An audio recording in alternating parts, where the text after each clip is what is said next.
Boa noite. No Brasil, o aborto só é permitido nos casos de estupro, risco de vida para a mulher ou quando o feto não tem cérebro.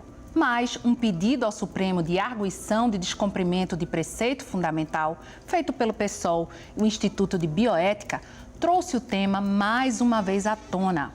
A ação sustenta que criminalizar o aborto até a 12ª semana de gestação vai contra os direitos fundamentais garantidos pela Constituição. O Ministério da Saúde afirmou no primeiro dia de audiência pública no Supremo que 1 milhão de abortos induzidos ocorrem todos os anos e levam milhares de mulheres à hospitalização. Outro dado é o de que a cada 2 dias uma brasileira morre por realizar um aborto clandestino. O tema desperta sentimentos e emoções contraditórios entre os que são contra ou a favor do aborto. Por isso, o Opinião Pernambuco de hoje pretende ouvir diferentes pontos de vista sobre a questão. Para falar sobre o aborto, convidamos Olímpio Moraes, obstetra, Paula Viana, enfermeira da coordenação colegiada do Grupo Curumim, e Estevam Rios, obstetra e integrante do movimento Brasil Sem Aborto. Você também pode participar enviando perguntas ou comentários para o número de WhatsApp 81988307098. Pedimos enviar no início da mensagem seu nome e local onde reside. Esse programa também está sendo exibido pela internet no endereço fpe.br/NTVRU. Boa noite, muito bem-vindos. Muito obrigada por terem aceito esse convite de estar aqui hoje. Paula, vou começar com você. Pois não. Esse número de abortos clandestinos que o Ministério da Saúde divulgou, enfim, esse é um número que realmente dá para ser medido ou é difícil chegar a um número que corresponda à realidade, de verdade, Ana, de abortos clandestinos? Certo. Boa noite. Ana, boa noite a todos os telespectadores. É muito importante esse programa, eu quero agradecer em nome do Grupo Curumim, em nome também da Frente Nacional contra a Criminalização das Mulheres e pela Legalização do Aborto, um movimento nacional do qual faço parte. E quero dizer que essa questão dos dados tão controversos, né, a gente ouve tantos números, é uma questão que nos remete ao impacto da ilegalidade do aborto. Né? Eu sou enfermeira de formação, né, não estou na assistência direta, mas na nossa formação sempre existiu um véu sobre isso. Sim. Né? E muitos preconceitos. Né? Então, muitas mulheres não conseguem falar sobre por que a levou, né, a fazer um aborto, né, o que isso levou. Qualquer iniciativa nesse sentido tem sido feita, né, em vários lugares, várias pesquisas têm sido feitas nos últimos anos e tem dado um pouco mais de visão realística sobre o aborto no Brasil. Uhum. Mas eu quero dizer que a ilegalidade, ela traz justamente esse grande problema que é não enxergar a magnitude dele. Então, se a gente não enxerga a saúde, ela é construída a partir do diagnóstico, a partir, né, de levantamento de dados, a partir da exposição daquela situação. Então, se não tem essa exposição fidedigna, nós não vamos ter ações para diminuir. Então, um dos impactos nefastos da ilegalidade é justamente essa não visão do todo o problema. Então, nem mesmo o Ministério da Saúde dá um número real da situação hoje. Falar em aborto clandestino, a gente sempre vai falar em estimativas. Sim, nunca vai alcançar o real. Nunca vai alcançar o real. Por mais que só em países que têm já uma cultura de muitos anos, né, a legalidade ela está não só incorporada pela assistência, mas também na formação de cada profissional. Isso muda completamente a forma como é abordada, tanto na saúde individual quanto na saúde coletiva. Agora, doutor Olímpio, boa noite. Boa noite, Ana. Na sua opinião, o aborto é uma questão pessoal, deve ser decidida pela mulher ou é uma questão de saúde pública?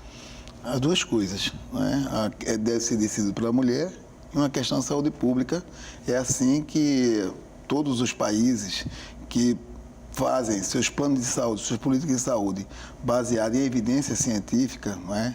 Em estudo científico, age desse jeito. Eu só discordo da opinião, Ana, que na verdade aqui não existe ninguém favorável ao aborto.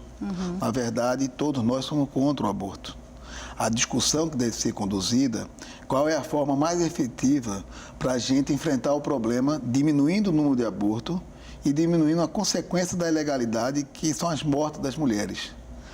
Os dados do Ministério da Saúde mostram em torno de 60, que é muito menor do que um para cada 2 dias. Mas quando você vai analisar, quando faz um estudo da morte materna em pesquisa, aí descobre que no atestado de óbito não constava o aborto.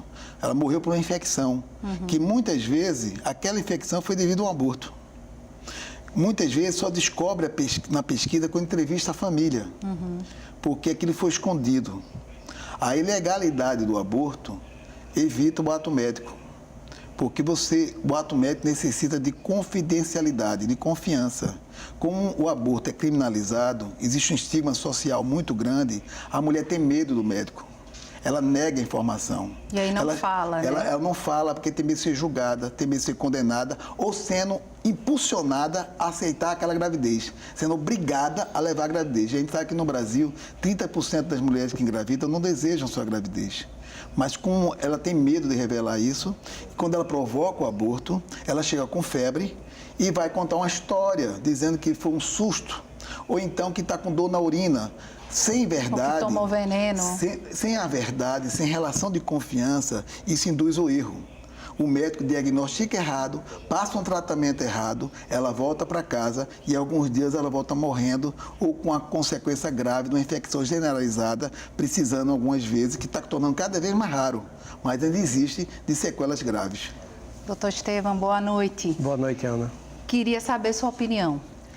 A vida começa na fecundação, no seu ponto de vista? Então, isso já é um consenso entre a ciência em todos os aspectos, quer seja da obstetrícia, quer seja da genética, quer seja da histologia, da neonatologia. A vida começa na concepção, né? Nós somos, na verdade, o resultado de uma formação de um zigoto. Então, nós defendemos, na verdade, a vida da mãe e a vida do seu filho. E é aí que nós não entendemos como você pode fazer uma opção por um aborto, porque fazer uma opção por um aborto não é optar pelo direito que a mulher tem sobre o seu corpo, mas optar pela morte de alguém que necessita de uma proteção. Tá? Então, o que nós entendemos é que a vida ela deve ser protegida e deve ser valorizada desde o início, na sua concepção até a morte natural. Isso é ser personalista, né? Diferente do utilitarismo, né? Agora, essa definição de 12 semanas, né? Porque quando ele é legalizado, na Argentina elas estavam buscando 14 semanas, exatamente. Era um pouquinho mais. Onde Estados Unidos são 9 meses. Por que 12 semanas ou 14 semanas? Qual é o parâmetro que é utilizado para isso? Você responde e depois eu vou acrescentar. Primeiro que o conceito de vida é muito relativo. Porque se considerar também vida, um espermatozoide... O espermatozoide é uma célula viva, não é uma vida. Quando há fecundação, realmente, né, fica 46 cromossomos. A natureza aborta geralmente. Quer dizer, a possibilidade de um aborto espontâneo antes de chegar à menstruação, chamado abortamento subclínico, chega a 60% a 70%. E quando a mulher que sabe está grávida, ainda ocorre 15% de aborto espontâneo. Então, há uma dúvida muito grande quando começa. É interessante isso, como o Estevam falou, que começa no embrião. Mas ninguém discute, nas clínicas de reprodução humana, que são descartados milhares e milhares de embriões, que as mulheres, quando vão para a clínica de reprodução humana, ela faz congelamento de embriões e faz um banco de 20, 30 embriões e fica utilizando 4, 3, 4 até engravidar. Na maior parte das vezes, sobra. E esses embriões são descartados. E ninguém fica preocupado. A questão que eu disse, é porque quem precisa de reprodução assistida somos nós. O outro Brasil, que não é o Brasil desassistido. Não é o Brasil que morre. Olímpia, então quando é que começa a vida para você? A vida, não sei dizer quando começa a vida, depende da religião, como falando. Os judeus consideram quando nasce, outros consideram, a gente não tem certeza. Agora, perguntando por que 12 semanas, é porque até 12 semanas não tem atividade cerebral conhecida, não existe sinapse. E é conhecido também que até 12 semanas o abortamento é extremamente seguro, com dificilmente uma sequela, quando é feito num ambiente seguro, não é? Quer dizer, mais seguro até do que um parto. Paula, quer complementar? Quero sim. É porque tem uma confusão, né, de conceitos. Né? Na obstetrícia, a gravidez, ela se inicia na nidação, que Sim. é quando esse ovo, né, fecundado, né, já o ovo, o espermatozoide e o óvulo juntos, eles colam dentro do útero. A partir daí, a gravidez é reconhecida, né, pela obstetrícia. Né? A vida, qualquer coisa é uma vida. Né? Assim, eu acho que a discussão do direito à interrupção da gravidez, voluntária da gravidez, ela também ela tem que ampliar nesse sentido. Eu sempre falo que quem é contra a mulher decidir sobre o aborto deve ser a favor da descriminalização. Porque é assim que a gente tem visto em vários países. Eu posso trazer um país super conhecido nosso, né? Nosso país irmão, ou quase nossos ancestrais, Portugal. Né? Portugal, a gente teve a descriminalização do aborto até 10 semanas de gestação, e foi em 2007, abril de 2007. De lá para cá, a gente não tem mais morte, a partir de... Até 2012, morreu uma mulher. Em 2012, morreu uma mulher. Era 14, 15... Claro, Portugal é bem menor que o Brasil. Sim. Mas morriam 14, 15, 16 mulheres por ano. A partir de 2007, de 2008 até 2012, morreram 4. Em 2012, morreu uma. E de 2012 para cá, nenhuma morte relacionada a aborto. E o que é melhor, né, a despeito do que as pessoas que são contrárias à vida da mulher, né, que são contrárias ao direito reprodutivo, o número de abortos vem diminuindo. Então, eu digo e repito, você é contra o direito da mulher decidir, então seja a favor da legalização, né? Vamos regulamentar, vamos tornar a realidade uma realidade em que a gente possa enxergar com clareza e propor ações, inclusive, para diminuir. Ana. Deixa eu só complementar, para o senhor a pergunta. O médico Rafael Câmara, que foi um dos participantes dessas audiências públicas, foram 2 dias, né? Foi Rosa Weber à frente. Ele colocou que não há essa epidemia de internações por aborto, que, na verdade, os números divulgados pela imprensa são mentirosos, a mortalidade materna seria em função da falta de médicos e do atendimento hospitalar precário, e não por conta dos abortos. Lógico, mesmo porque nós estamos concorda? Com um sistema